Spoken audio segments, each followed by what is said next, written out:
that moves. enca.com.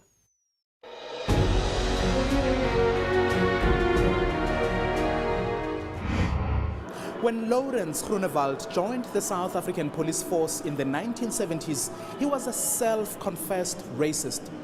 He never imagined the same black people he despised so bitterly would save him from self-destruction. But before this, he turned into a hobo and learned very hard life lessons. Once a hardened policeman and a successful entrepreneur, Lourens had now been totally humbled. I cried. I will never forget. I was a big man, but I was crying. I was missing my kids. I was missing my ex-wife. I wanted my life back again. Sleeping on streets with the blacks giving me food and shelter. The whites turning their backs on me. I learned how to make a bed in the veld.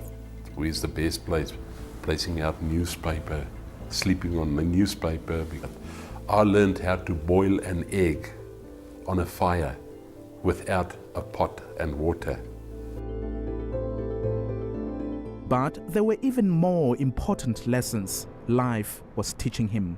I had a lot of time to reflect and to think back of the terrible things I had been involved in and the terrible things that I had done. I learned how to make do with what I had. I learned to be grateful.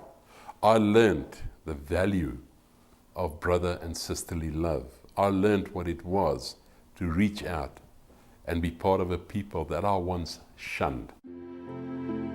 A long and painful 2 years on the streets, in and out of shelters. Lourens ended up at a Roodepoort orphanage. He met someone who changed his life for good. He had this deep hurt, because the way he was living, it was not what he needed. The people above him accommodated for shelter. For that time, they kept on telling him, next time, when it's after 6 months, you must go. Dora Mazibuko gave Lourens free accommodation and food. But more than anything, she gave him a chance to rebuild his life. You wouldn't say he was a soldier before or a police. He was very good with people because they ended up calling him Utandaband. The name means the one who loves people.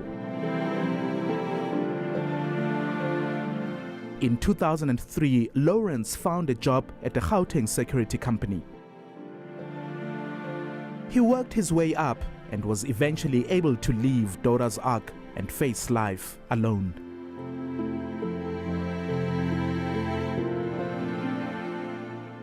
He met and fell in love with Lourens Groenewald. They married and now live together with their children from previous marriages. The Groenewalds now run their own successful pool cleaning business. Lourens doesn't take his second chance for granted. He's committed his life to rebuilding South Africa. Every week, he collects clothes and food from various organizations to give to the needy. He also raises money through a music project to keep his community initiative going. And from time to time, he gives motivational talks to those willing to listen. You must stop feeling sorry for yourself. You must stop being unforgiving towards yourself. You must recognize yourself, accept the mistakes you've done, rectify by being positive. We have always said in South Africa, all white people were beneficiaries. If you looked at the education system, apartheid education system benefited a white child so many times than it benefited the black child. There is still an opportunity at this stage for them to contribute. What happened in the old days, we were also instruments in a government's hands.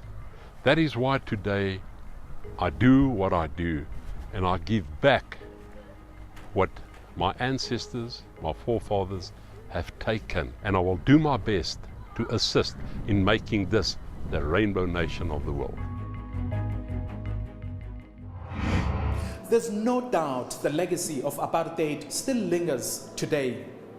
Whether you were a perpetrator, a victim, or a beneficiary, we all are confronted by the same question as South Africans. What are we doing today to get rid of the last traces of that evil system? Well, from the Apartheid Museum, it's goodbye for this week. Join us again next time. My name is Mphola Kaje. Cheers.